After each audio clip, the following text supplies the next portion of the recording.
Olá, estamos de volta para a nossa segunda aula aí do módulo 6, o módulo que fala sobre prevenção à pedofilia. E nós paramos na nossa última aula aí no Fique Atento à presença dos sinais e sintomas. Nós falamos um pouquinho, né? Lá sobre o ECA na primeira aula, entendendo como que o ECA aí protege a criança e o adolescente, falando sobre os direitos da criança e do adolescente. Agora nós vamos conhecer os sinais que as crianças podem se apresentar e sintomas quando estão sendo vítima de algum tipo de abuso ou violência. Então, fique atento a esses sinais.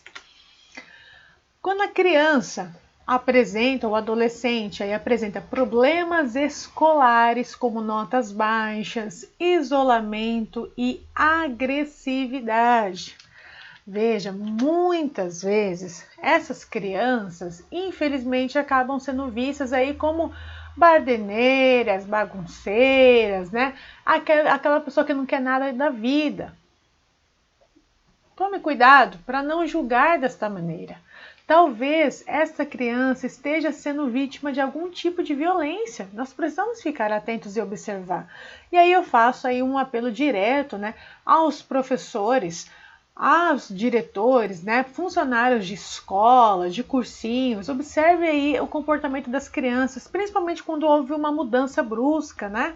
Criança num ano era de um jeito, do outro ano passou para ser de outra forma, apresentou outro comportamento.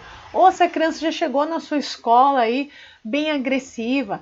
Não é do natural da criança ser assim. Tá? Então, antes de julgar o caráter da criança, falar que esse é bagunceiro, que esse não quer nada com nada da vida, não se canse dessa criança. Olhe para ela e procure ver se ela não está sofrendo algum tipo de violência sexual ou negligência, se ela não está sendo exposta a algum tipo de violência também dentro de casa.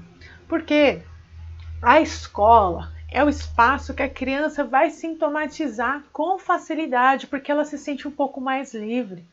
É o lugar que ela vai ver outros iguais a ela, ou seja, outras crianças na mesma faixa etária, e que ela vai conseguir se expressar um pouco, seja através da atividade, né, da lição, desenhos, né, quando o professor passa uma proposta de desenho, as cores que a criança escolhe para, né, pintar o desenho, se ela escolhe pintar ou não pintar o desenho, o tipo de desenho que ela faz, né, os amiguinhos que ela tem, as coisas que ela diz, aquilo que ela escolhe ler, as músicas que ela escolhe ouvir.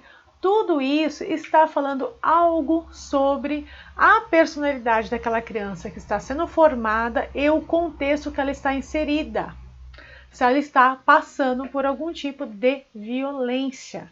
Se a criança é muito agressiva, muitas vezes a criança ela está contendo ali dentro dela tanta angústia por agressões que ela já está sofrendo, que ela repete os mesmos atos com crianças menores que ela.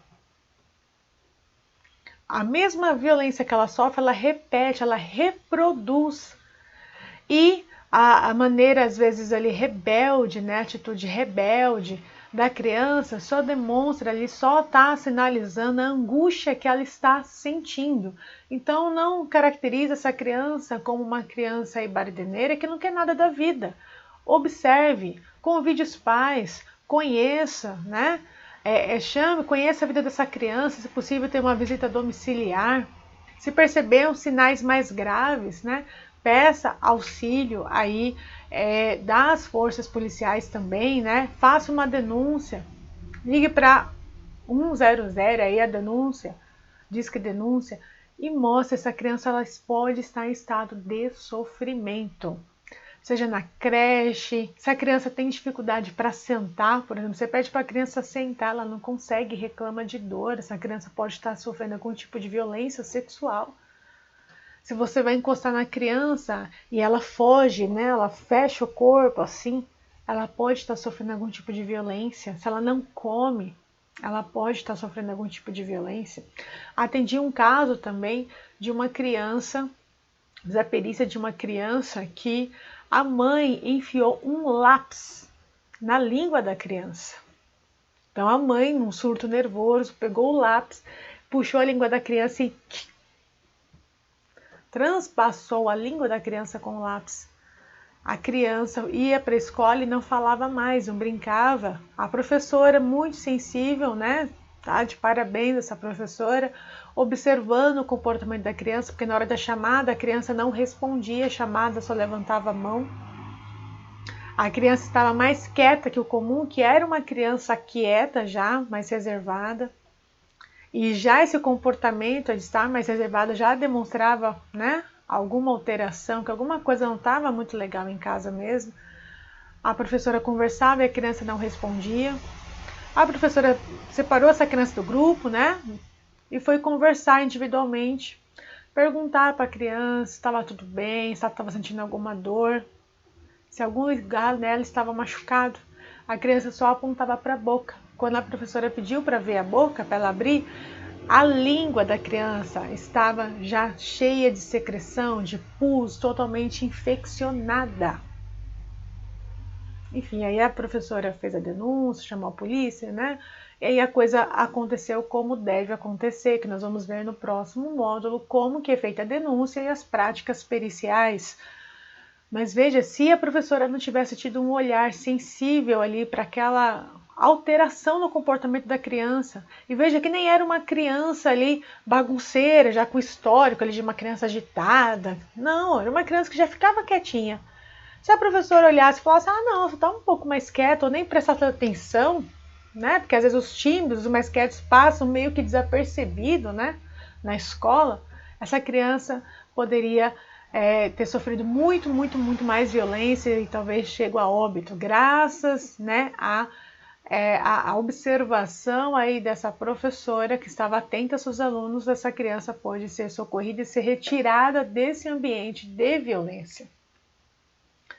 Né? Então é importante que a gente fique atento às alterações de comportamento da criança quando ela está na escola, quando ela está na creche, quando ela está na casa de algum parente. É importante porque isso vai denunciando, porque a criança, viu, meus queridos, as crianças, elas não sabem chegar, elas não têm a racionalidade de um adulto para falar, olha, está acontecendo isso e isso, assim comigo. A criança vai apresentando alterações no comportamento dela. Por mais que às vezes ela fale uma coisa ou outra, o comportamento vai denunciando o nível do sofrimento. Né? Dá pra gente ver a angústia daquela criança pela alteração do comportamento dela. Se a criança apresenta insônia, pesadelos frequentes e não quer dormir sozinha, então precisamos ficar atentos. O que está acontecendo? O conteúdo desses pesadelos, desses sonhos. Por que ela não quer ficar dormindo sozinha? Será que de repente à noite alguém não vai no quarto dessa criança e ali promove algum tipo de violência? O que será? Uma colega, ela atendeu um caso de uma criança que sofria pedofilia e a criança não falava, mas a criança não expressava, dizia o que estava acontecendo, não estava conseguindo dormir, ela tinha medo de dormir e estava com medo de boi, daquele desenho do boi. Até que durante o processo pericial ali, de investigação, foi descoberto que o agressor utilizava um colar que tinha um pingente de um boi. Então a criança só falava boi, boi, boi. E esse abusador era o padrasto da criança, que toda noite ia no quarto da criança. Então veja, tem que ficar atento. Se a criança está com medo de dormir, o que está acontecendo? Não é só porque ela está inventando, vendo um monstro, assistiu filme de terror, e aí está vendo coisas. Fique de orelha em pé, observe o que pode estar acontecendo. Enurese, que é o fazer xixi na cama ou na roupa, ou ecoprese, que é o fazer as fezes na roupa. E isso também é um grande sinal de presença de estresse, presença de angústia, presença de ansiedade, tá? Porque a partir do momento que a criança saiu das fraldas, ali a partir dos 2 aninhos, que ela já sabe no piniquinho, ou então já sabe no banheiro, já sabe se higienizar, a criança regride, passa a fazer xixi na cama, né, com frequência, não é algo esporádico, tá? Que até criança, às vezes algumas crianças até atingir a puberdade, às vezes acontece de, né, uma hora ou outra escapar um pouquinho o xixi à noite, porque tá muito frio, às vezes não quer levantar, ou tá com sono pesado, não consegue levantar, uma vez ou outra, às vezes pode acontecer. Mas a questão aqui é quando é frequente a criança fazer xixi na cama direto ou fazer as fezes na roupa. Não é normal, viu? Fique atento, é sinal de ansiedade, de angústia profunda, que a nossa psique, a nossa mente, quando ela não está conseguindo lidar com a situação, ela transfere para o corpo aquele estresse, aquela ansiedade, o corpo começa a dar sinais. Já ouviram falar de psicossomática? Então, psicossomática são alterações fisiológicas, alterações, né, distúrbios fisiológicos, doenças que podem surgir de fundo emocional.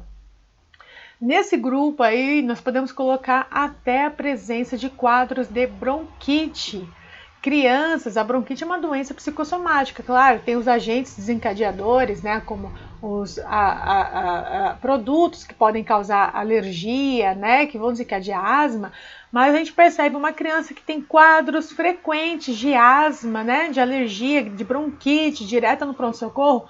Opa, o pediatra já fica atento, como é que está a relação dos pais? A criança absorve ali aquela angústia do relacionamento dos pais, muitas vezes, né, e ela não consegue expressar, e vai se transferir pela dificuldade de colocar o ar para fora, de expirar, né, que a bronquite é o ar, fica preso, ele não sai, de expirar, de falar.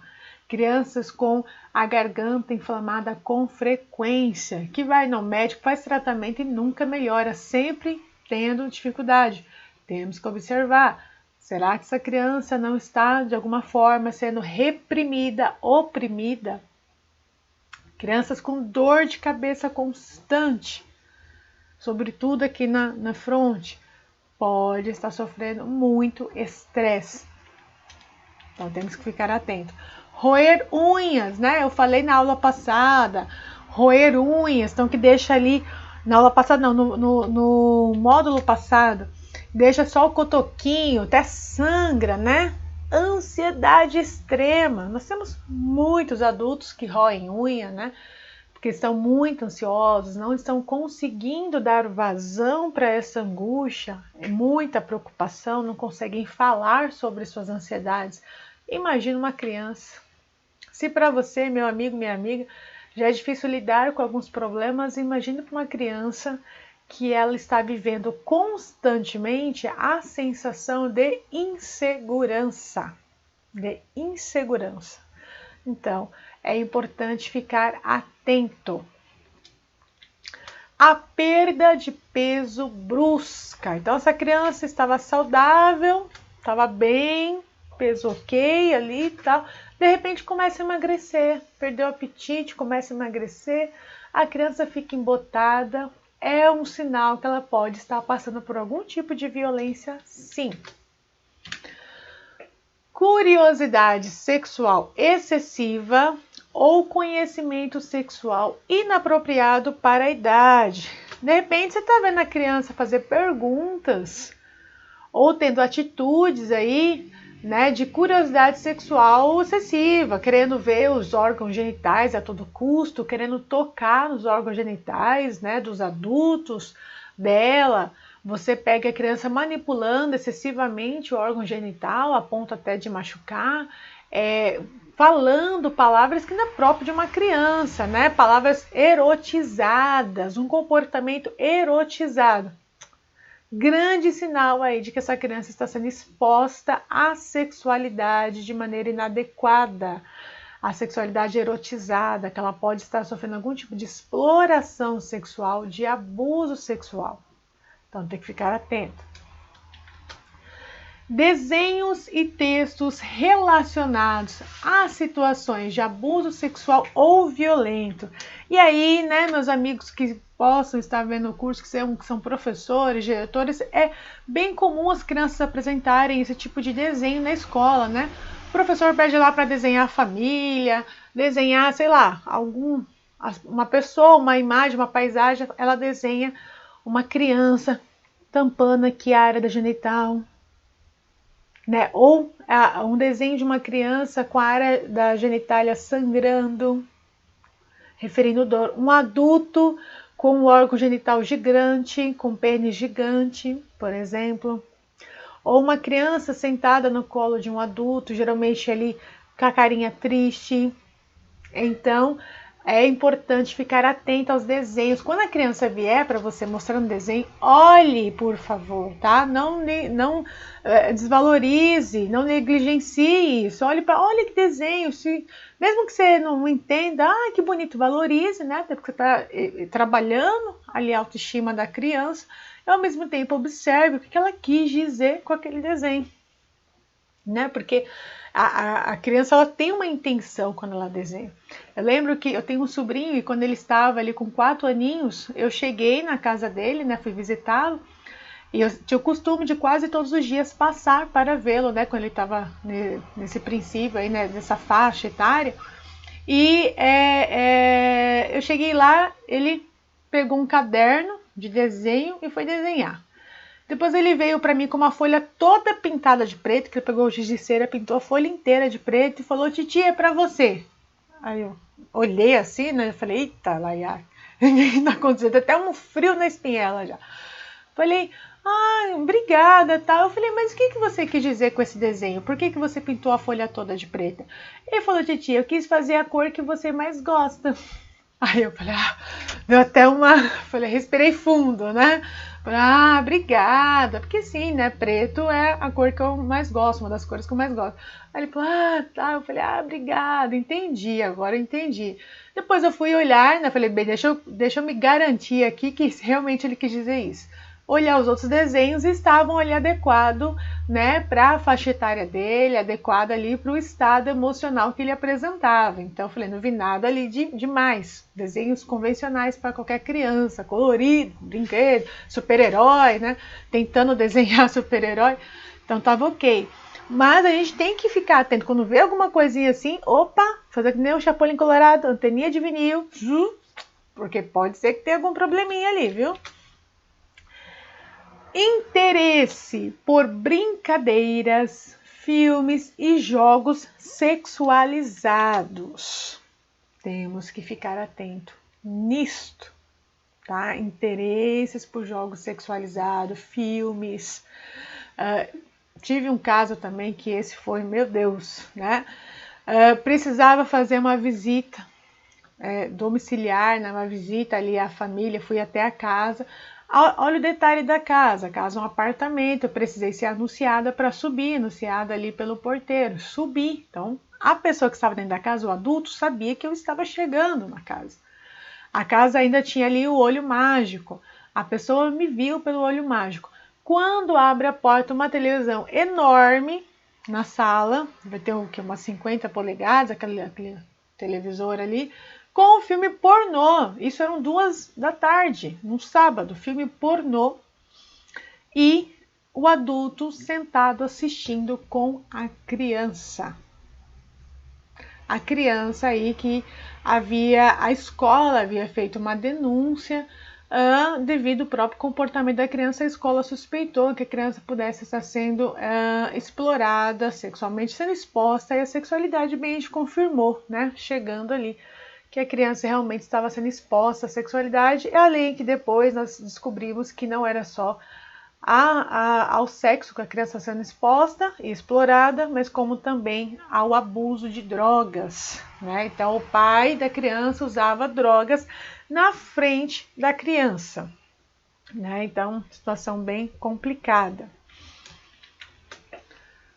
Interesse frequente dos genitais ou presença de gestos sexuais. Então aí que, né, Quando a criança está sempre olhando para o próprio genital, olhando, mexendo muito, gestos sexualizados, né? Querendo tocar no corpo dos adultos, fazendo um comportamento muito sexualizado.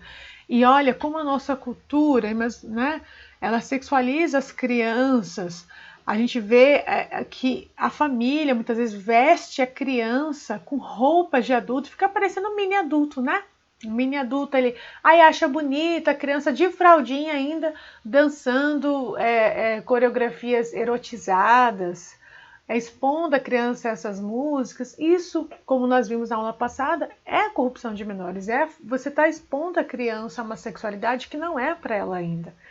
E nós precisamos verificar se outros adultos não estão se aproveitando dessa situação e aliciando a criança na sexualidade muito mais ainda, falando, não tem problema pôr a mão aqui, pôr a boca aqui. Então tem que ficar atenta a esses sintomas aí que as crianças podem apresentar. A exposição frequente dos genitais ou a presença de gestos sexuais, né? Então, que é isso que eu acabei de passar. E reclamar de dor ou ardência dos genitais, ânus e abdômen. Sim, porque se essa criança estiver sofrendo algum tipo de abuso sexual, estiver sendo estuprada, ela pode sim reclamar. É bem comum ela reclamar de dor no ânus, dor, né, quando vai fazer o cocô, né? E aí até para se higienizar, passar ali o papel higiênico, mesmo que de levinho, a criança sente dor, a região pode estar avermelhada, né, inflamada. E às vezes você, adulto, vai olhar e acha que a criança está assada, né? Que inflamou a pelinha ali porque não secou direito, usou roupa muito densa e inflamou. E vai passar lá a pomadinha e acha que vai resolver. Não, tá? Olhe bem e já delegacia. A criança pode estar sendo sim estuprada, tem que olhar. Outra coisa ali, a vagina da criança, o pênis da criança pode estar avermelhado, machucado, sinais de mordida, hematomas, edemas, né, inchaço, mancha roxa, né? E você achar que a criança caiu, tem alguma manchinha roxa, avermelhada, sangramento, né, corrimentos nessa região. Então é importante, a criança não consegue sentar, não consegue andar, tem que ficar anda com dificuldade, anda mancando, reclama de dor na barriguinha, principalmente no baixo ventre, né, abaixo do umbigo, no tórax, e você percebe até marcas ali, hematomas no tórax ou na barriga. Veja, fica atento e vá, percebendo qualquer um desses sintomas, vai correndo para um hospital, vai correndo numa delegacia.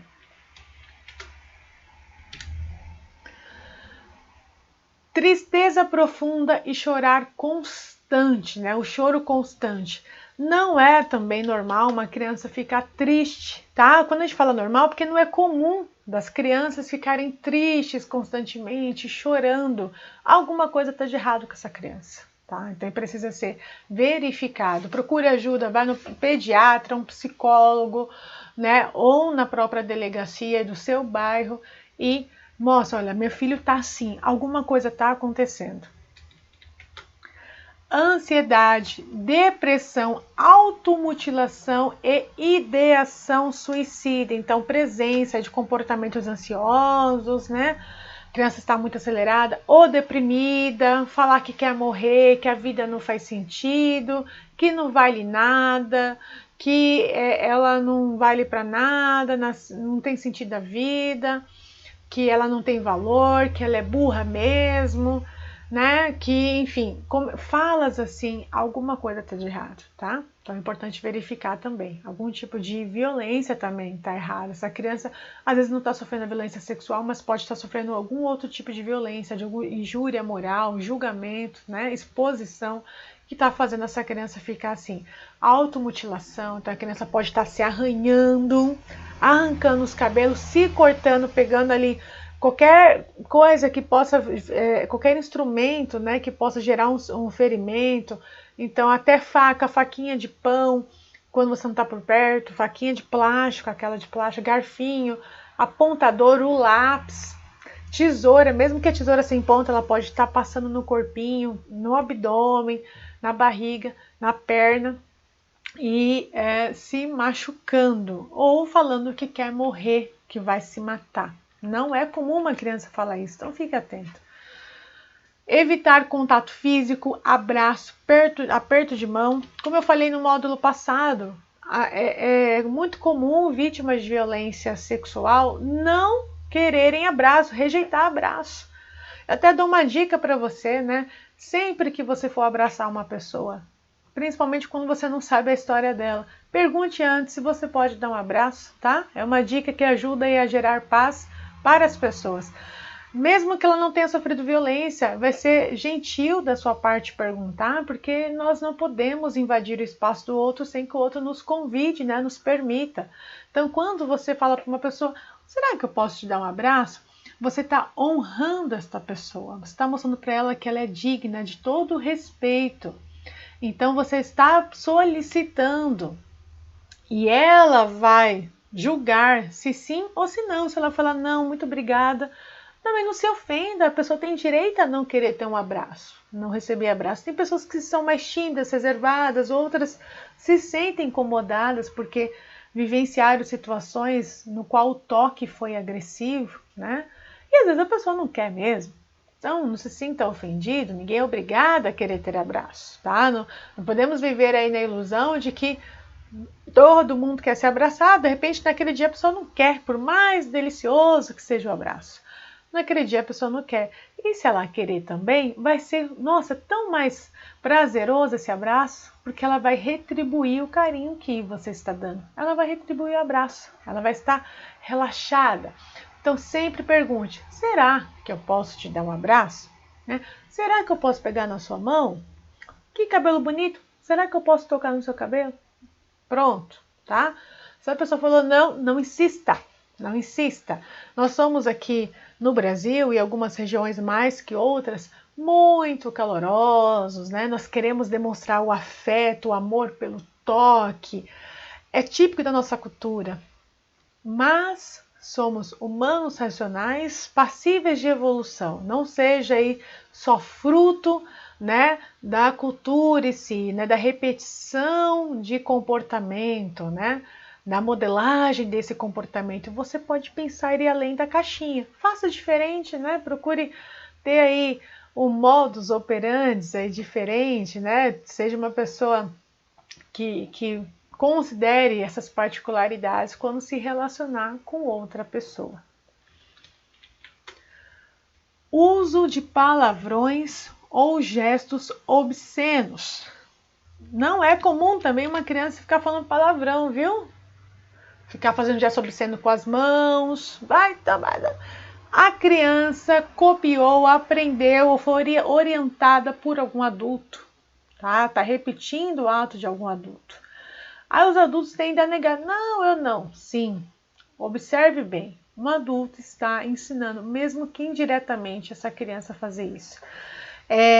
A gente acha que criança não está ligada no que está acontecendo ao redor dela, né? Conheci uma professora de educação infantil que ela disse uma vez, né? Uma das conversas. Bobo é quem pensa que criança é boba. A criança ela está atenta ao que acontece ao redor dela, então ela escuta tudo que você fala, tá? Por mais que não pareça, ela vê tudo que você faz. Vê tudo que você faz. E ela valida as ações dela em cima das suas. Então, se você faz, a criança acredita que ela pode fazer também.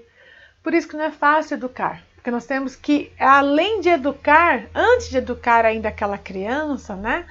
É prestar atenção nas nossas atitudes. Porque as nossas atitudes vão falar muito mais do que aquilo que a gente está orientando, aquilo que a gente está falando. Aparecimento de hematomas no corpo, então de manchas roxas no corpo, né?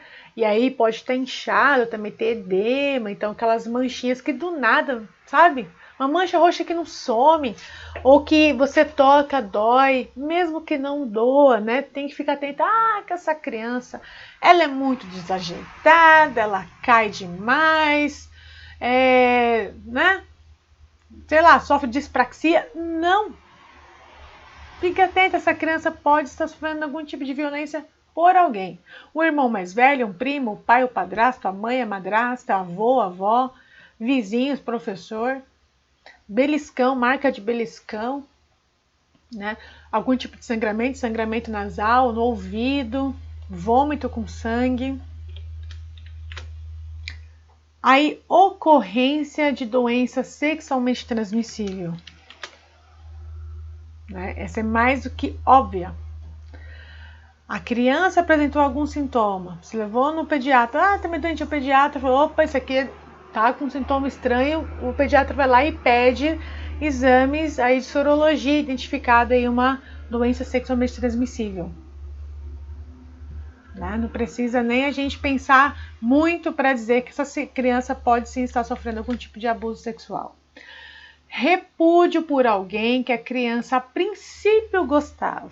Olha, esse quesito é de extrema importância. A criança, de repente, ela passa a não querer ter contato mais com alguém que ela gostava muito. Epa! É um sintoma importantíssimo. O que será que aconteceu que essa criança parou de querer ter contato com esse adulto? Criou um ranço, palavra aí do momento, né? Criou um ranço com esse adulto. Ah, não, é que essa criança ela é pirracenta, ela é difícil. Não, tá? É muito fácil julgar a criança, por quê? Porque ela não sabe se defender, ela não consegue se defender ainda sozinha. Então, é fácil julgar o mais fraco. Como diria meu pai, a cobra quando está morta, qualquer um pisa. Então, parta do princípio do respeito a essa criança e preste atenção a esse sintoma. Se ela não quer ter contato, alguma coisa aconteceu. Investigue, né, junto com essa criança. Veja se o que esse adulto pode ter feito a esta criança. Investigue esse adulto. Fique atento. Pode ser qualquer pessoa. Esse adulto pode estar provocando alguma coisa muito ruim aí para essa criança. Medidas aí de prevenção. É muito importante aí essas medidas de prevenção para você ficar atenta a como aí evitar que problemas aconteçam, né? E que essa criança viva em paz. Visto que ela tem todo o direito de viver em paz. E esse direito está garantido aí pelo ECA, além da Constituição, o Código Penal, o ECA. E é nosso dever, né? Maturidade e coerência entre comportamento e pensamento dos responsáveis. Então, o que é isso? Você, adulto, que está vendo esse curso, né, e que vai transmitir esse conhecimento, é importante conversar com os demais adultos e você até mesmo se observar para ter maturidade. A criança é a criança. É normal ser criança dos 0 aos 12 anos e adolescente dos 12 aos 18. Não é normal ser criança com 25 anos. Não é normal ter atitude de criança com 30 anos e não ser responsável aí pelas suas atitudes. Ter coerência entre o que diz e o que faz, o que pensa. Se você fala para a criança, não minta, você também não deve mentir. Principalmente na frente da criança. Você está falando uma coisa e está ensinando outra. Não está tendo coerência, né? Então, se você fala para a criança que ela deve te contar tudo o que acontece e quando ela vai contar você briga, você não está sendo coerente. A criança vai contar as coisas que estão acontecendo no dia dela e nessa vai contar as travessuras também. Aí se você vai lá e briga de uma maneira assim que a criança se sinta oprimida e reprimida, ao invés de você educar, disciplinar, você é agressivo no chamar a atenção, você acha mesmo que essa criança vai se sentir à vontade para continuar te contando coisas? E quando uma violência, realmente a violência grave acontecer com ela, ela vai te contar? Né? Há que se pensar. Estabilidade emocional aí dos responsáveis. Sim, né? É a criança que cresce num lar instável, de briga, confusão, a criança já cresce estressada e representa na escola, quando a gente vê essa criança muito bagunceira, criança assim que, né, dá muito trabalho na escola, pode ter certeza que algum problema tem na família. Quando uma criança é encaminhada no psicólogo, né, a gente sempre fala, o psicólogo ele não cuida só da criança, cuida da família também, é importante a participação da família. Porque muitas vezes a criança é apenas o cliente, né, o paciente identificado, aquele que mostrou ali que está sintomatizando um problema que está acontecendo na família como um todo. Como um todo. Porque a criança vai seguir o passo dos cuidadores. E os cuidadores precisam estar estáveis. Então cuide da sua saúde mental também, observe você primeiro, como que você está sendo, como você está agindo, porque isso vai refletir na vida das crianças aí ao seu redor. Boa relação familiar que promova a confiança e o companheirismo. Então, a harmonia dentro de casa. É importante que as crianças sintam que pode confiar nos cuidadores, nos responsáveis, nos adultos que moram com ela.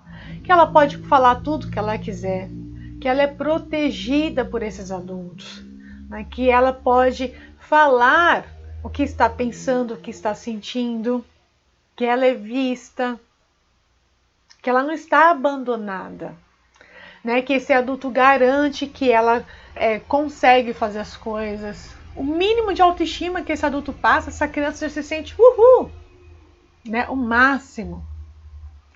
Tudo, né? A criança ela vai cada vez mais, até na fase adulta dela, ela vai sempre recordar aquilo que era feito na infância dela. Né? Eu até hoje, todos os dias eu lembro do que meu pai falava para mim quando eu era criança.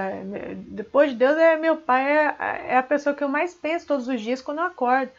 Tudo que ele falava, vai lá, você consegue. Eu ia fazer alguma coisa, não, vai dar certo, isso aí. Ah, não deu certo, tenta de novo. Meu pai nunca deixou eu ficar triste porque eu não consegui fazer alguma coisa, porque alguma coisa deu errado. Ele falava, não fica triste, vai tentar de novo, tenta até que uma hora você consegue. Então, isso a gente carrega para a vida. E a minha personalidade tem essa característica da persistência. Então, imagine se fosse o oposto, quando você cresce no lar no qual você não é validado, quando você é desmotivado. Ah, que você não vale nada mesmo, que você vai ser um burro, que você não sei o quê. Né? Veja. Aí você pode falar, nossa, que bom, né, professora? Você teve a oportunidade e a chance de ter um pai assim. Sim, graças a Deus, uma parte da minha vida sim. Mas passei um período aí distante dos meus pais. Por vários motivos, né? Da época, passei um ano longe deles. E nesse um ano, eu fiquei, infelizmente, num ambiente no qual eu fui vítima aí de violência, né? De violência infantil, espancamento, essas coisas mais. E ouvia tudo isso. Você não vai ser nada, você não sei o quê. Eu pequenininha, 4 aninhos, ó, ripa todo dia. Sabe aquela varinha de marmelo cheia de espinho? Ah, minha filha, apanhei mais do que sovaco de aleijado com aquilo. Então, também tive meus períodos, todos esses sintomas aí que passou, eu apresentei. Também não gostava de brincar, fazer xixi na cama. Era terrível, nossa. Aí até que foi sendo identificada, a escola foi percebendo, meus pais foram percebendo, depois quando eu vim morar com eles, que alguma coisa estava errada. Além das marcas físicas, né? Uma delas eu carrego até hoje, aqui não acho que não vai dar para ver. Aqui direitinho, tem umas marquinhas aqui que minha boca foi partida. Então, depois foi tudo descoberto e resolvido, graças a Deus. Um grande recurso que eu tive como medida de prevenção, né, das consequências desse período foi a escola. Graças a Deus eu tive bons professores, amo meus professores todos de paixão, porque mostraram que eu sabia fazer alguma coisa, que eu podia fazer alguma coisa, valorizavam aquilo que eu fazia, né, estimulava. Meu pai sempre ali estimulando também, mesmo sem muito estudo, mas estava ali estimulando. Por isso que eu gosto de estudar. A escola foi libertadora para a minha vida. Vocês devem ter visto aí o meu currículo, falar, nossa, a pessoa estudou isso aí tudo. Estudei porque estudar para mim é salvação. Estudar para mim me dá sempre a garantia de que eu posso sobreviver, de que eu posso superar qualquer problema na minha vida. Cada coisa que eu leio, cada artigo que eu leio, cada curso que eu faço, para mim não é para fazer, é que eu gosto de estudar, aquilo me preenche e ao mesmo tempo me faz eu me sentir viva. Falar, olha, e faz eu olhar para trás para os meus agressores e falar, vocês estavam mentindo. Eu posso sim aprender muita coisa, posso fazer alguma coisa. me lembra que eu posso superar qualquer problema todos os dias. Então me deu possibilidades, os estudos deu possibilidades, né, de olhar para a vida, de ver que nós podemos muito mais do que sobreviver, viver plenamente. Né? Não preciso continuar sendo vítima. Hoje eu posso dizer que sou construtora. É diferente, né? Construtora de vida, né? Promotora de vida, não vítima mais. Então, nós temos que ficar atento, né, no que nós falamos para as crianças e como nós reagimos, porque isso vai garantir a possibilidade dessa criança superar qualquer situação que ela esteja passando. Mesmo que a violência tenha acontecido fora, como aconteceu no meu caso, ter acontecido fora, você, pai e mãe, que infelizmente pode ter tido um filho que passou por uma situação assim, o valide, né? O ajude a superar, não fique vocês também presos na violência, vocês presos na vitimização, olhando para essa criança como alguém que não vai ter mais possibilidade, não. O bacana que o ser humano tem é que nós somos capazes de evoluir sempre. E a criança tem isso muito latente dentro dela, né? Muito latente. Se ela se sente protegida, vixe, ela vai que vai, voa longe. Ambiente harmonioso. Que é em casa, com a boa relação familiar, né? Que a criança sinta-se aí bem em casa, que ela sinta que ela pode dormir à vontade, que ela vai ter tranquilidade para dormir. Isso é importante, né? Um dos efeitos colaterais que eu tive desse período que eu vivi aí de violência, de agressões físicas constantes, é a dificuldade para dormir. Então, sempre meu sono era muito ralinho. Então, mesmo criança, adolescente, fase adulta, muito ralinho mesmo. Sempre tive muita dificuldade para dormir. Posso falar que eu durmo bem há pouco tempo, bem há pouco tempo. Sempre tive aquele, sabe, sono de passarinho? Caiu uma folhinha lá, já desperta, porque muitas vezes eu era despertada, acordada, né, com a agressividade, então você já fica naquele estado de alerta. Hoje eu durmo bem melhor, graças a Deus, aí Deus vai me favorecendo, aí que fui dormindo bem melhor, né? Hoje eu tenho sabe, assim, a minha família muito acolhedora, meu esposo, que, né, me ajuda muito a poder aí a descansar, a sentir que eu estou num ambiente seguro hoje, né? Então, a família, as pessoas ao redor podem contribuir aí para essa criança que passou por alguma violência, a superação, aí muito além, tá bem? E evitar também que ela se sinta exposta a novas violências. Comunicação fluida que permita o desabafo sem julgamento. Porque muitas vezes a criança, né, que é vítima de violência, ela se sente culpada, ela acha que a culpa é dela. Porque muitas vezes o agressor fala isso. Você que provocou. Eu te bati, eu te espanquei porque você provocou. Ou eu fiz isso aqui, né, porque você provocou. E às vezes até outros adultos falam isso. Um caso que aconteceu, não fui eu que atendi, tá? Mas em 2014, que a criança era violentada pelo padrasto e a mãe, né, durante o depoimento, disse que a culpa era da criança, porque a criança seduzia o padrasto. Porque a criança ia tomar banho, e muitas vezes, a criança de 6 anos, hein? A criança ia tomar banho e saía do banho enrolada na toalha, né? Ou a criança ficava de shortinho passando na frente do abusador, do agressor. Olha a mentalidade dessa mulher. Dizer que a criança de 6 anos estava seduzindo um adulto. Na época, o violentador tinha 45 anos. A mãe da criança tinha 34 anos, né? E ela dizia que foi culpa da criança. E ela sabia, ela foi presa também como cúmplice, ela sabia dos abusos, porque ela falava, a criança está procurando. E ela tinha medo do marido deixá-la, né? Caso ela denunciasse também, ou ela impedisse o abuso. Então, quando nós, né, olhamos para a criança e permitimos que ela converse, que ela fale abertamente, a gente respeita essa criança, escuta essa criança, ela vai poder falar o que está acontecendo com ela ou não. E nós vamos olhar para ela como uma criança que também tem direito à livre expressão.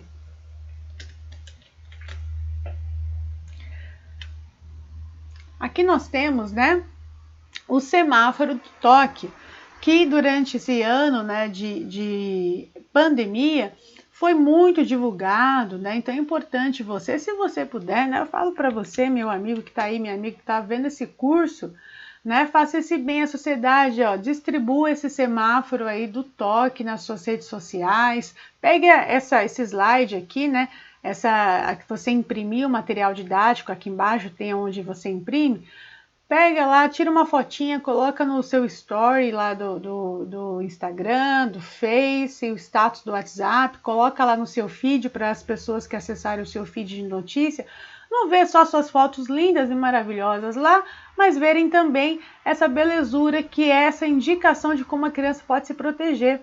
Aí está uma forma didática, né, que ensina a criança onde ela pode permitir ou não que o adulto a toque, né? Que qualquer adulto a toque. Veja aí, né, o semáforo, as áreas verdes, as áreas que sim, tudo bem o adulto tocar, não vai estar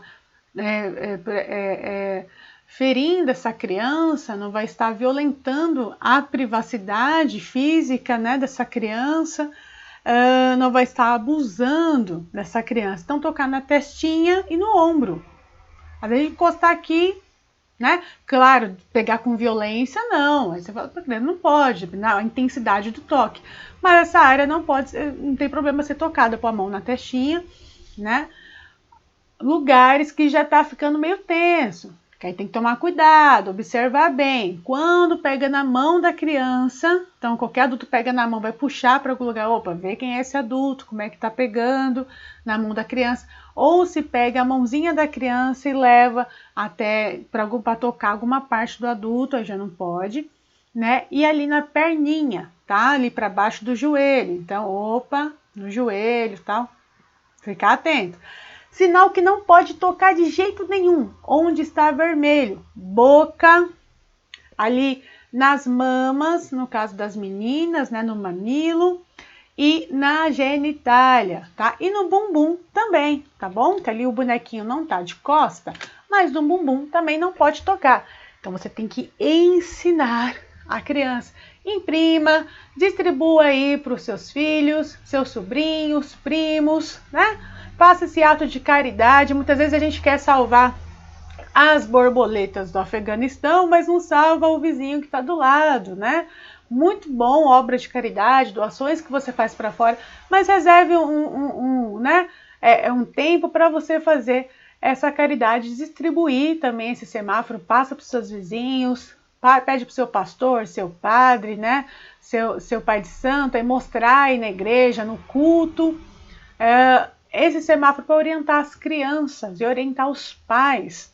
Não pode tocar. E se alguém insistir em tocar, que a criança tem que gritar, tem que falar não, sair correndo e contar para o pai, contar para a mãe, contar para o vizinho, contar para o professor, contar para todo mundo. Põe a boca no trombone.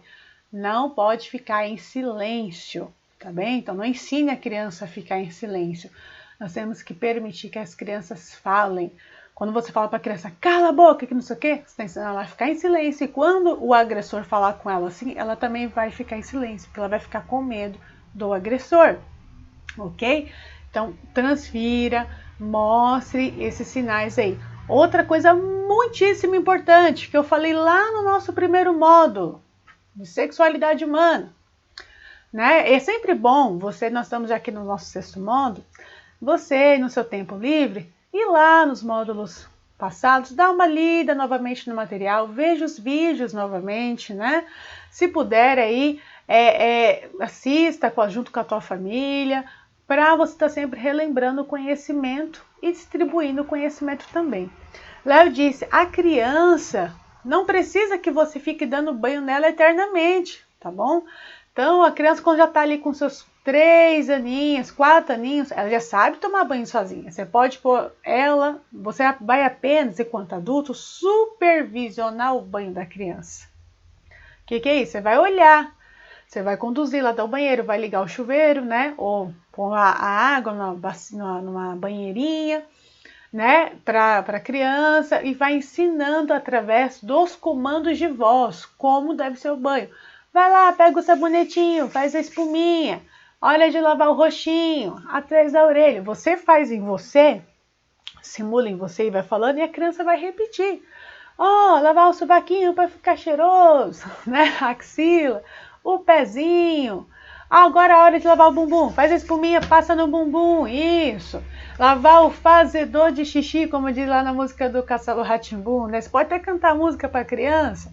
Não precisa você com a sua mão gigante, né? Olha a diferença da sua mão para a mão de uma criança, para o corpo de uma criança. Você tocar com uma mão enorme, assim, na mão da criança, no corpo da criança, pode ser agressor para o corpo dela, tá? E sem neurose de achar que tem que esfregar bem as dobrinhas de não sei o quê, porque senão vai dar doença. Não vai dar doença nenhuma.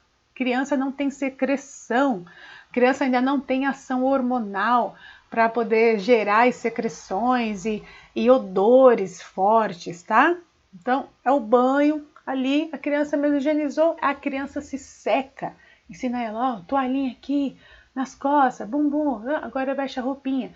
Quando você faz isso, está promovendo para essa criança autonomia, que ela vai aprender a se virar. E ela vai aprender a respeitar o espaço dela e o espaço dos outros. E a aprender a falar não. Aprender quem pode ou não tocar nela e onde pode tocar nela. Ok? E que os genitais dela é privativo a ela. Somente ela deve manusear. Tudo bem?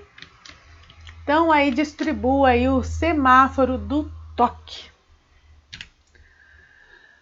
Mais medidas de prevenção.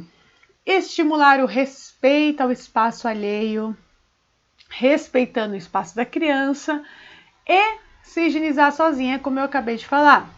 Estipular tarefas adequadas para cada idade, de cuidados domésticos. Isso já vai ensinando a criança a ter cuidado por si, né? E observar quando alguma coisa não está certa. Então, você estipular para cada fase. A criança já pode ir ajudando a contribuir, assim ela vai se sentindo pertencente àquela família e vai sentindo que tem um espaço também, que ela contribui também naquele espaço. Então ela pode, por exemplo, né, dobrar a própria roupa, né, quando chegou da escola, tirar o uniforme, dobrar o uniforme, arrumar a própria cama, tirar um pozinho ali dos brinquedos, arrumar as suas coisas. Vai ensinando a individualidade e também a parceria. Ela pode ajudar você a molhar as plantas, por exemplo, a dar comida para o cachorro, para o gato, a ração do gato, do cachorro. Então, dentro de cada idade, você vai estipular uma atividade no dia para essa criança fazer. Uma atividade rápida também, tá? Que não passe ali de 20 minutinhos a criança fazendo. E conforme essa criança vai ficando mais velha, você vai agregando outras atividades para que ela se sinta pertencente. Ensinar o cuidado e preservação dos bens pessoais, então a preservar os brinquedos, a cuidar do material escolar, a cuidar das próprias roupas, porque quando um agressor ele percebe que a criança é muito negligenciada, ele observa esses dados quando a criança não é bem cuidada, os brinquedos estão jogados, roupa rasgada, roupa suja, a criança meio desgrenhada, o agressor já olha, essa criança é negligenciada. E o agressor, lembra que eu falei que ele vai na falha da vítima? Ele vai na sua negligência. Uma vez um apresentador de televisão, ele disse assim, se pai e mãe não abraçam, o traficante abraça. E é bem por aí. Se nós cuidadores não ficamos atentos, o agressor ele está atento ao seu filho.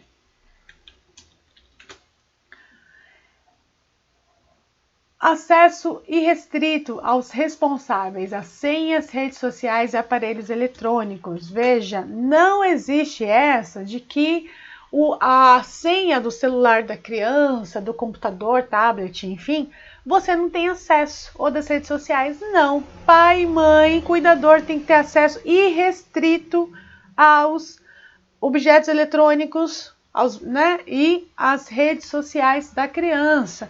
E pai e mãe, veja bem se essa criança precisa ter rede social, né? De internet, né? Assim, ter Facebook, Instagram, fica atento ao que ele está postando. Ah, mas eu não quero que meu filho cresça distante dessa realidade, está todo mundo tão comum. Calma. Em primeiro lugar, lembre daquilo que a gente ouvia muito quando era criança. Você não é todo mundo, então veja se isso vai ser benéfico para o teu filho. Você tem que pensar no teu filho. Né? Que tá todo mundo fazendo. Mas será que é bom só porque está todo mundo fazendo? Qual o benefício que vai trazer? Já ensine ao teu filho a ser um pensador, sabe? Um questionador. Aquele que questiona dificilmente vai ser vítima de violência pela frente. Ele pode sofrer alguma coisa, mas dificilmente ele vai questionar. É uma pessoa que vai pensar. Não vai ser levado com a massa. Então, se realmente precisa aí de ter acesso à rede social. Psicoterapia individual e em grupo. Então, quando essa criança, né, já passou por alguma situação de violência, é importante a terapia e ao psicólogo. Lembrando, psicoterapia só psicólogo pode fazer. Quando nós usamos o termo terapia, terapia é qualquer atividade que vai gerar um bem-estar físico ou emocional ou psíquico à pessoa, tá? A palavra terapia. Quando se fala psicoterapia, é só psicólogos que podem fazer. São terapias direcionadas à saúde mental. Então, somente psicólogos podem fazer. Existe a fisioterapia, que só o fisioterapeuta pode fazer, que são exercícios específicos para melhorar a qualidade de vida, movimento ali de uma pessoa, muitas vezes sofreu alguma lesão ou tem alguma restrição motora.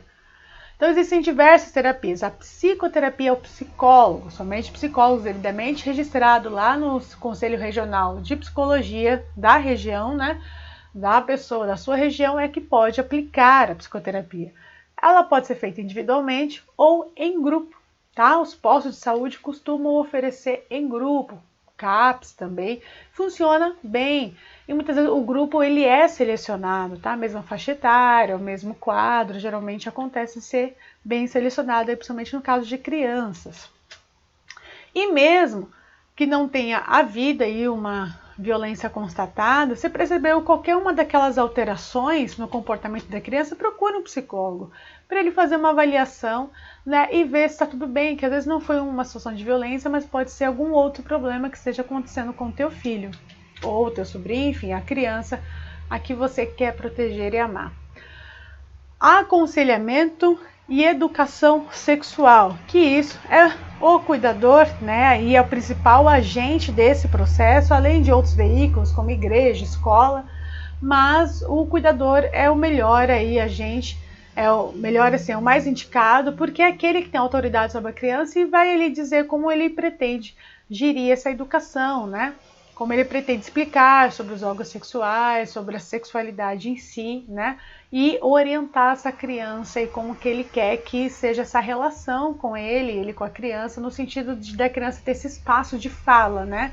E de contar tudo, ok? Promover reuniões de confronto e sentimento em família e autoanálise. O que é isso, professora? Reunião de confronto, vai todo mundo sair na treta, na guerra, briga? Não, calma lá, né? Reunião de confronto e sentimento é a gente colocar as cartas na mesa. A famosa DR que acontece entre os casais, nós temos que ter DR na família, tá? Isso é bom para as crianças, aprender a se defender e falar o que está acontecendo. Reuniões que a família sente mesmo, longe da televisão, longe do celular, ninguém pega o celular nessa hora, tá? A regra é sem celular, vamos conversar. E cada um falar do que está acontecendo, o que está sentindo, o que aconteceu em casa, que não gostou. Às vezes até uma situação ali de injustiça básica sim, né? Nenhuma injustiça é básica, mas, por exemplo, a criança se sentiu injustiçada porque você dividiu um doce com o irmãozinho e outro ela achou que comeu mais, enfim. Ela tem um espaço que ela vai poder dialogar sobre aquilo que ela acha que está certo e que está errado na família. Afinal de contas, ela é uma agente da família, então ela tem direito de expor a opinião dela. Né? Então vai se confrontar ali, as ideias vão ser colocadas à mesa e embarcadas de sentimento. Falar o que você estava sentindo, né? O que você sente com isso? Então é importante nós olharmos para o sentimento. É a conversa humanizada, né? Isso deve ser feito não só na família, mas como nos grupos também, na escola, na sala de aula. Até digo para você, meu amigo aí que é professor, professora, promova esses momentos na escola, você vai ver como vai mudar a sala de aula, como você vai trazer o aluno para perto, o vínculo vai aumentar entre você e seu aluno, quando você parar para olhar nos olhinhos deles e, sim, fala o que você está sentindo. O que está acontecendo com você? Ah, mas Priscila, é tanto conteúdo. Sim, o conteúdo é super importante, super importante. Mas o que consolida o conteúdo é o vínculo afetivo que você constrói, que o aluno vai se sentir livre para poder tirar dúvida e vai ter vontade de aprender com você. Experimente, depois você me conta. Validação, ou promover, perdão, aí eu fui pulando, né? Promover a convivência entre os membros da família, evitando isolamento. Então, nada disso que tá todo mundo na sala e tá um lá enfurnado dentro do quarto. Claro que a gente tem que saber os motivos, a pessoa tá estudando, ok. Mas sabe, o adolescente só fica lá, tec, né? Videogame. E às vezes o pai acha que tá dando um super presentão pro filho, ou dei um Xbox, um PlayStation, não sei o que, papapá. Pai, mãe, vamos lá, mais uma vez, chega aqui, cuidador, cuidadora. É muito difícil criar um filho, sabe por quê? Porque nós temos sempre que pensar o que é bom para a criança, não o que a gente acha que é bom, ou o que a gente gostaria que tivesse feito, que a gente gostaria de ter tido, que fossem feitos por nós. Ah, eu queria tanto ter um Xbox quando eu era criança, não tive, vou dar para o meu filho, vou ter que dar para ele. No fundo, você está realizando o seu desejo. Nem tanto da criança. Às vezes a gente projeta o nosso desejo na criança e acha que a criança também quer tanto quanto nós. Às vezes a gente acha que a criança também sonha com aquilo. A criança está só reproduzindo o que você fala. Se você fala que o Xbox é melhor que o PlayStation ou vice-versa, a criança vai repetir. Observem, você quer ver bem essa dinâmica? Observem as festas de aniversário. Olha, é impressionante, aniversário de criança, principalmente quando a criança está fazendo 1 aninho, 2 aninhos. Aquele cenário super decorado, aquelas festas temáticas, lá, Frozen, sei lá, Barbie, Transformers e tal. A criança nem está entendendo o que está acontecendo. A criança tem 1 aninho, ela nem sabe quem é Barbie, quem é Transformers. Você põe um bichinho colorido se mexer na frente dela, ela já vai achar engraçado. Dá um palhacinho, ela acha engraçado. A maior parte das vezes o adulto está fazendo a festa para eles. Porque o adulto se encanta com aquilo. O adulto queria aquela festa quando era criança. E não foi possível uma festa daquela, né? E aí acha que a criança... Aí você pega a criança, coloca lá, ela vai passar a festa inteira brincando só com um teco-teco lá na mão, sei lá, na piscina de bolinha. Ela vai dar risada para qualquer um, né? Então, sempre que a gente vai fazer alguma coisa, presentear o filho, ou conversar, enfim, você tem que pensar da ótica da criança, não da nossa ótica, ok? Validação e autoestima. Então, sempre validar a criança, né? Ouvir esta criança, prestar atenção, considerar, jamais dizer para essa criança, você está mentindo. Quando nós sabemos que ela está mentindo, nós precisamos ajudar essa criança a falar a verdade. Daí mostrando para ela que ela está mentindo, né? Que ela não está falando a verdade, mas não acuse diretamente. Você está mentindo, que você é um mentiroso, né? Usando adjetivos. Porque às vezes a criança não está mentindo, ela vai passar a mentir, né? E ela vai se sentir encurralada. Então, é sempre falar, você tem certeza que é isso que aconteceu? Para um pouquinho e pensa, né? Vamos pensar, será que houve isso? Será que não teve outra situação? Veja bem, dê um tempo para a criança pensar e valorize a verdade. Falou, é tão bom, a gente sempre tem que falar a verdade, temos que ser honestos. Quem fala a verdade merece parabéns. E quando a criança falar, você comemora, parabeniza, né, essa criança, fala que lindo, isso sim, né, que a gente deve fazer. Então, aprenda a valorizar esta criança, tá? Até ela ter autoestima. Se ela sente que tem autoestima, que você valoriza, ela vai sempre te contar tudo e você está promovendo essa criança e não a colocando em posição de vítima.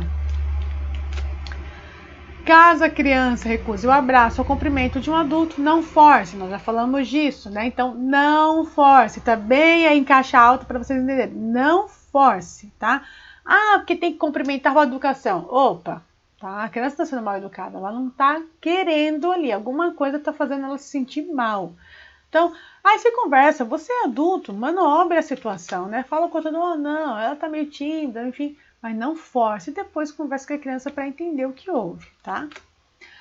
Lazer, cultura e práticas esportivas aí ajudam a prevenir, né, o abuso sexual, a pedofilia e qualquer outro tipo de crime contra a criança ou adolescente. Quando essa criança tem espaço para dar vazão à sua criatividade, para brincar, se divertir, e deixa essa criança brincar bastante. A criança tem que gastar. É na brincadeira que a criança aprende. E que ela aprende a falar a verdade, que ela aprende a se relacionar, que ela aprende a se defender. Defender no amiguinho. Não entra em briga de criança. Tem muito adulto que entra em briga de criança e acaba brigando com outro adulto. É uma ignorância nossa. Deixa que as crianças se resolvam. Ela mesma ali se acerta. A não ser que você veja que é alguma coisa muito extravagante ali, muito absurda, né? Vai lá e gira em si também a situação, né? Não produza, isso é muito importante, não produza ou consuma pornografia. A pornografia é um veneno na sociedade. Olha que absurdo, cerca de 12% dos sites na internet são voltados para a pornografia. São os sites mais acessados do mundo. E boa parte desses sites são sites com conteúdos de pedofilia. Pornografia, ela desencadeia alterações no circuito de recompensa cerebral. Lembra que eu expliquei lá no módulo sobre drogas? Preste atenção, porque acontece a mesma coisa aqui. Ó, semelhantes a substâncias psicoativas. Então, ela altera o circuito de recompensa cerebral como se fosse uma droga. Ela deixa a pessoa dependente daquilo. Experimentos com ratos, vou sair aqui do cantinho para você ler, né, junto comigo. Experimentos com ratos mostram que quando um rato é colocado numa gaiola com uma rata, eles copulam sem parar, então eles têm relação sexual sem parar, estimulando a liberação intensa de dopamina, que é o neurotransmissor do prazer. Contudo, após cruzar com a mesma ratinha, muitas vezes o ratinho enjoa, fenômeno chamado de esfriamento. Ao colocar outra ratinha na gaiola, o rato volta ao mesmo comportamento de cruzar sem parar, podendo levá-lo à morte. Então, o que acontece? Significa que esse rato ficou dependente daquilo. O sujeito, o ser humano, quando ele é exposto constantemente, né, a imagens e áudios relacionados à pornografia, imagens erotizadas, eróticas, o cérebro desenvolve no primeiro momento, né, libera muita dopamina, como se fosse o uso de uma droga. A pessoa fica usando, vendo aquilo, ela não vai sentindo o mesmo tipo de prazer, ela vai enjoando daquelas imagens, né? Ela vai querer ver imagens diferentes. Muitas pessoas viciadas em pornografia aí relataram essa mudança no tipo de pornografia. Então, primeiro era um interesse específico e depois foi para um outro tipo de contexto, até quando essa pessoa se viu acessando o contexto de violência sexual, pornografia, né, sites que mostram lá vídeo pornô, né, de violência, simulando e muitas vezes a violência acontecendo, né, de abuso sexual, de imagem de pedofilia, de zoofilia, de necrofilia, ou seja, a pornografia ela vai desencadeando para aqueles que já têm, né, alguma tendência a desenvolver aí a parafilias.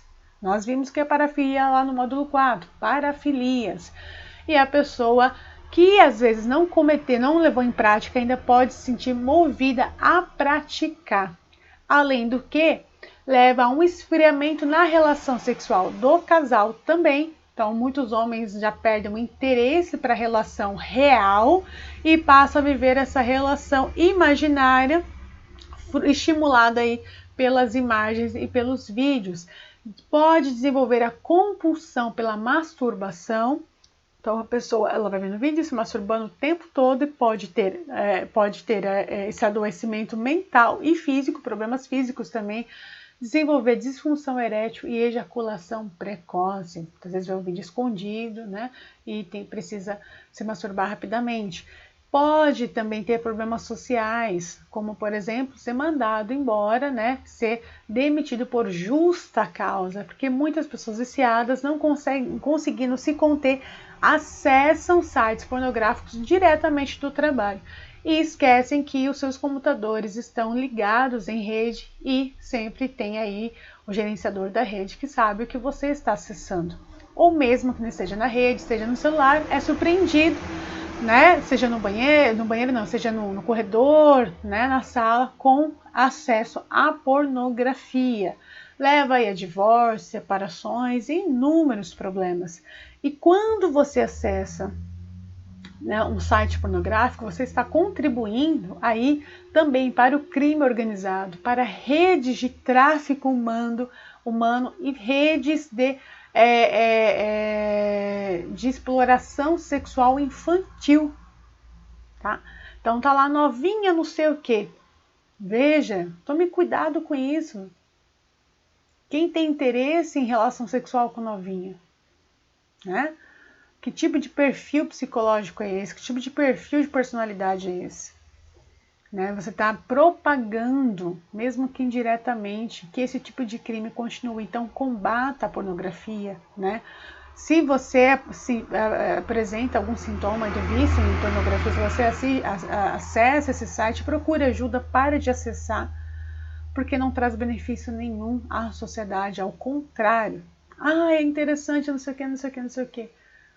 Mas olha o número de problemas que pode surgir. E, segundo os especialistas, causa uma dependência maior e mais perigosa que a própria dependência química. Fique atento, certo?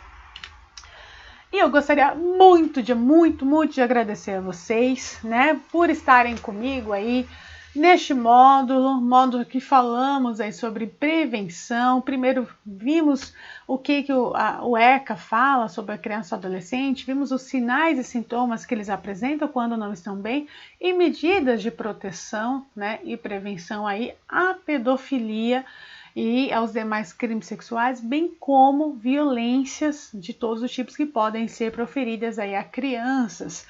Então, por favor, leia esse módulo novamente, imprima aí o material didático, compartilhe essas informações, tá? Não guarda só para você não, né? Essa é a boa fofoca, é quando a gente compartilha informações que levam vida, que promovem vida para as pessoas.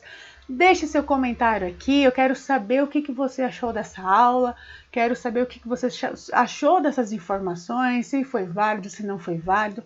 Acrescente também as suas informações, a sua visão, o que você, né, pensa, o que você compreendeu. Compartilhe comigo, compartilhe com os demais alunos aqui, nós queremos saber, tá certo? E um grande abraço. Aproveite aí todas as aulas, releia os outros módulos, assista os outros vídeos e nos encontramos lá no nosso próximo módulo, que é o 7º módulo aí do nosso curso de Introdução à Sexologia Forense, que vai falar sobre denúncia e práticas periciais. Até mais!